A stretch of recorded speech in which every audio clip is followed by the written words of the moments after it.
मुजम्मिल सरवेज साहब, आपसे शुरू करता हूं। नवाज शरीफ साहब का जो कल सदर बन जाना, बयानिया क्या होगा? क्योंकि सबसे चैलेंजिंग तो यही है, क्योंकि जो बयानिया अगर तो वो कहेंगे 2017 की कारकर्दगी यही मेरा बयानिया है, तो ये बयानिया तो नाकाम हो गया था 8 फरवरी के इलेक्शन में, लोगों ने उसको बाय नहीं किया था।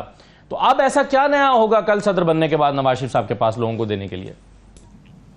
एक तो मुल्क में कोई फौरी इंतखाबात नहीं है, और ये मंशूर बयानिया ये सब कुछ इंतखाबात की जरूरत होता है, क्योंकि आपने इंतखाब में लोगों से वोट लेने जाना है, और अभी तो इंतखाब दूर हैं, 2029 में इंतखाब हैं।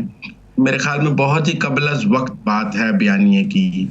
2029 में, 28 में, 27 में क्या हालात होंगे, 2018 में क्या बयानिया था, 2023 में, 24 में क्या बयानिया है, 2018 में किसका क्या बयानिया था और 2024 में किसका क्या बयानिया है, ये भी बहुत फर्क पड़ गया था। जो एक तरफ था वो दूसरी तरफ पहुंच गया, और जो दूसरी तरफ था वो पहली तरफ पहुंच गया था उन 5 सालों में। तो मेरे ख्याल में हम बहुत ही कबल अज़ वक्त बात कर रहे हैं। जो बयानियों का मुकाबला था वो 8 फरवरी को ख़त्म हो गया, और उसके नतीजे में हुकूमतें बन गई हैं, और वो हुकूमतें चल पड़ी हैं, और वो हुकूमतें कबूल भी कर ली गई हैं।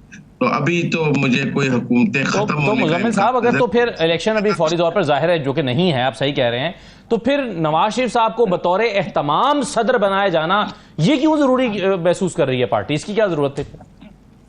क्योंकि पार्टी को मुतहरक रखना है, तंजीम साजी करनी है, उनके पास एक पॉलिटिकल रोल है, पार्टी उनके नाम से है, उनको अपने नाम पे वापस प्रेसिडेंट बनाया जाना। ये तो इन हाउस है, जैसे बैरिस्टर गौहर इस वक्त चेयरमैन है। मैंने कहा कल को इमरान खान अगर अहल हो जाए तो क्या वो दोबारा चेयरमैन नहीं बनेंगे पीटीआई के? नवाज शरीफ अहल हो गए हैं तो वो वापस चेयरमैन अपनी पार्टी के सदर बन जाएंगे। तो हमारे यहाँ ये मामूल की बात है। बहुत सारे लोग फर्क होगा ना नवाज शरीफ जिस दिन नवाज शरीफ सर, लेकिन जिस दिन इमरान खान पार्टी के दोबारा चेयरमैन बनेंगे, चाहे इलेक्शन 2029 में हो, बयानिया उनका पहले दिन नजर आ जाएगा। नहीं, मेरा नहीं ख्याल के बयानिया, पता नहीं अब आप बयानिया किसको कहते हैं। 3 दिन पीटीआई जो है SIFC के खिलाफ ट्वीट करती रही कि ये गैर आईनी इदारा है, और ये बयानिया था, और फिर उनका वजीर आला SIFC के इजलास में बैठ के आर्मी चीफ को ताउन की यकीन दहानी कराता रहा, ये बयानिया था। बहरहाल ये भी देखना पड़ेगा कि बयानिया क्या है और अमल क्या है। बहरहाल मेरे ख्याल में बयानिया बहुत कबल अज़ वक्त है। 2029 में क्या बयानिया होगा, पाकिस्तान कहाँ खड़ा होगा, इश्यूज क्या होंगे, उस वक्त देखा जाएगा। अभी बयानिए की मेरे ख्याल में किसी सियासी जमात को खास जरूरत नहीं है। मुजम्मिल साहब, आपके ख्याल में ये कंपैरिजन करना सही है, रिलेट करना, कि जैसे उस वक्त शेख मुजीब को मैंडेट नहीं दिया गया था, आज भी पीटीआई के मुताबिक उनको मैंडेट नहीं दिया गया, तो हालात एक जैसे हैं दोनों, आप कैसे देखते हैं? ये मेरे ख्याल में काफी ठीक मुआवजना है। तब भी मुक्ति बानी जो थी वो उसको 1 लाख बंदा इंडिया ने ट्रेन किया था और मुल्क के अस्करी इदारों पर हमला कर रही थी।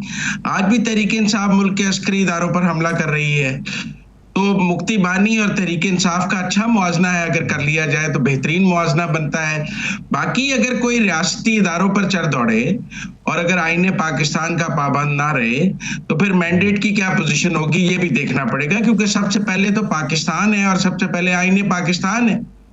अगर कोई सियासी जमात अगर अस्करी ग्रुप बन जाए और वो मुक्ति बानी की तर्ज पे चला जाए और वो अस्करियत की तरफ चला जाए तो फिर क्या कहेंगे? हाँ, इस तरह हमने पाकिस्तान में उसके बाद 71 से बहुत सबक सीखा है। उसके बाद कराची का एक लीडर भी नया मुजीब बनना चाहता था, जिसको MQM लंदन है जिसके पास आजकल। अल्ताफ हुसैन भी मुजीब बनने ही चले थे, फिर इंडिया से ट्रेनिंग शुरू हो गई। फिर और भी कई लोगों ने यहाँ मुजीब बनने की कोशिश की है 71 के बाद। जो बलोच कौम परस्तों की ट्रेनिंग सेंटर्स अफगानिस्तान में खुले, जिस तरह मुक्ति बानी की ट्रेनिंग हुई वैसे बलोच कौम परस्तों की ट्रेनिंग हुई ईरान में, और उन सब में वो सब भी घर से मुजीब बनने ही चले हैं। तो 71 से बहुत सबक सीखा है, दोबारा किसी को मुजीब नहीं बनने देंगे, दोबारा किसी को रियासत पर चढ़ दौड़ने का इख्तियार नहीं दिया जाएगा, दोबारा कोई मुक्ति बानी नहीं बनने दी जाएगी। और जो भी ये समझता है कि वो इस ताकत से रियासत पर या पाकिस्तान पर हमला कर सकता है, 71 से पाकिस्तान ने बहुत सबक सीखा है कि इस तरह की जो क़यादत है वो मुल्क के लिए बहुत खतरनाक है। जो अस्करियत की तरफ जाए और जो अस्करी तंजीमों के साथ नेटवर्क बनाकर अस्करियत और सियासत का जो मिलाप है, ये 71 में जो हमने देखा, उसके बाद हमने इसको बहुत केयरफुली रियासत ने इसको कराची में इसके साथ डील किया है। वहां भी हमने अस्करियत और सियासत का मिलाप देखा था, जो कराची में सारा कुछ हुआ। सही है मुजम्मिल साहब, लेकिन आप ये बताइए कि क्या आज की जो हुकूमत जो इस वक्त मार्ज़ वजूद में आई हुई है, आपके ख्याल में क्या 8 फरवरी के पब्लिक सेंटिमेंट की सही तौर पर अक्कास है आज की हुकूमत? और अगर है तो पॉलिटिकल स्टेबिलिटी क्यों नहीं है? पॉलिटिकल स्टेबिलिटी मौजूद है। क्यों पॉलिटिकल स्टेबिलिटी नहीं है? चारों वज़राए आला कल SIFC के इजलास में मौजूद थे। आज KP के वजीर आला वफाकी हुकूमत के साथ बैठ के बात कर रहे थे और वफाकी वज़रा और KP के वजीर आला मिलकर प्रेस कॉन्फ्रेंस कर रहे थे मुल्क के मसाइल के हल के लिए। पूरे मुल्क में सियासी हारमनी मौजूद है। अगर कोई एक गिरोह है जो ये समझता है कि उसके लिए नहीं है, वो मैं नहीं समझता। मैं समझता हूँ निज़ाम हुकूमत में मुकम्मल पॉलिटिकल हारमनी मौजूद है, जिसका कल भी डिस्प्ले किया गया है, आज भी डिस्प्ले किया गया है कि 4 मुख्तलिफ किस्म की हुकूमतें हैं 4 सूबों में, बलूचिस्तान में, सिंध में, KP में, पंजाब में, चारों इकट्ठी बैठी हुई हैं एक पेज पे, चारों इकट्ठे मिलकर फैसले कर रही हैं। KP के वजीर आला के तमाम तहफ़्फ़ुज़ात वफाक दूर कर रहा है, वफाक के KP वफाक के दूर कर रहा है। और अब पॉलिटिकल हारमनी किसको कहते हैं? पॉलिटिकल हारमनी अगर किसी को अडयाला से बाहर निकालने का नाम है तो वो आपकी तारीफ हो सकती है। मेरे नज़दीक तो सियासी मंजरनामे में पॉलिटिकल हारमनी का जो डिस्प्ले कल हुआ है वो 2018 से 2022 में नहीं था। हमारा वजीर आज़म दूसरे कमरे में नाराज होकर बैठा रहता था कि मैंने तो मुखालिफ जमात के वजीर आला से मुलाकात नहीं करनी, मैंने तो कायदे इख्तिलाफ से मुलाकात नहीं करनी। आप जाके प्रेजेंटेशन दे दें, छोटे बच्चे की तरह नाराज होकर साथ वाले कमरे में बैठा रहता था, मैं नहीं मानूंगा, मैं नहीं मानूंगा। ऐसा वजीर आज़म चाहिए हमें। और क्या बात करते हैं आप जजेस की? जो 18 से 22 में जजेस के साथ हुआ है वो ठीक था? मैं ये कह रहा हूं कि माजी से सबक सीखना चाहिए और 18 से 22 का जो हमारा माजी है उससे सबक सीख कर ही हम आगे चल रहे हैं। और कल आपको पॉलिटिकल हारमनी उस सबक से ही नजर आई है। मुजम्मिल सोहरावर्दी साहब, आपका तज्जिया इस पर कि ये जो अभी डॉक्टर साहब ने पहले बात की कि लाहौर हाई कोर्ट नाम भेजता है इलेक्शन कमीशन को ट्राइब्यूनल्स लगाने के लिए, ट्राइब्यूनल्स नहीं होंगे तो हजारों की तादाद में, चलिए हजारों ज्यादा हो गया, मुहावरतन कह दिया मैंने, लेकिन दर्जनों शिकायत इलेक्शन कमीशन के पास आई हुई है या ट्राइब्यूनल्स के पास, वो कैसे किसी मंतकी अंजाम को पहुंचेंगी? इलेक्शन कमीशन उसमें रिलक्टेंट है और फिर एक नए ऑर्डिनेंस का हवाला दे रहे हैं अभी डॉक्टर साहब भी। तो क्या आप नहीं समझते कि ट्राइब्यूनल्स बनने चाहिए और उस पर इलेक्शन कमीशन को कोई एतराज नहीं होना चाहिए जो लाहौर हाईकोर्ट नाम भेज रही है?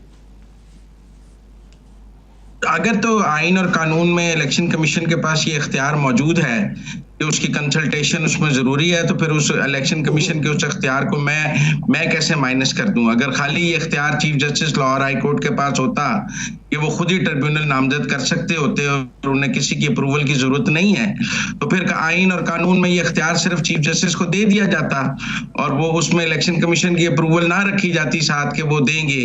और अगर ये इख्तियार in consultation with election commission है तो फिर चीफ जस्टिस को इलेक्शन कमीशन की कंसल्टेशन से बनाना चाहिए और कानून को फॉलो करना चाहिए, अपनी सुपरमेसी नहीं रखनी चाहिए जिसे हम जुडिशियल एक्टिविज्म कह रहे हैं। Chief justice Lahore high court है, ये एक्चुअली इलेक्शन कमीशन ने नोटिफाई करना है with the consultation of high court, और उसकी रिवायत यही है कि हाई कोर्ट जो नाम भेजता है इलेक्शन कमीशन को नोटिफाई करता है। बहरहाल मैं ये समझता हूं कि हमारे यहाँ ये प्रोसेस हमेशा से बहुत वीक रहा है, नहीं बहुत ही प्रोसेस वीक रहा है। और हमारे यहाँ तो एक कौमी असेंबली के डिप्टी स्पीकर 5 साल स्टे पे डिप्टी स्पीकर चल के चले गए और जिस दिन उनको स्टे मिलता था तो अल्हम्दुलिल्लाह नसरुम मिनल्लाह वल फतहुन करीब जो है ट्वीट किया। बहुत शुक्रिया मुजम्मिल सोहरावर्दी साहब।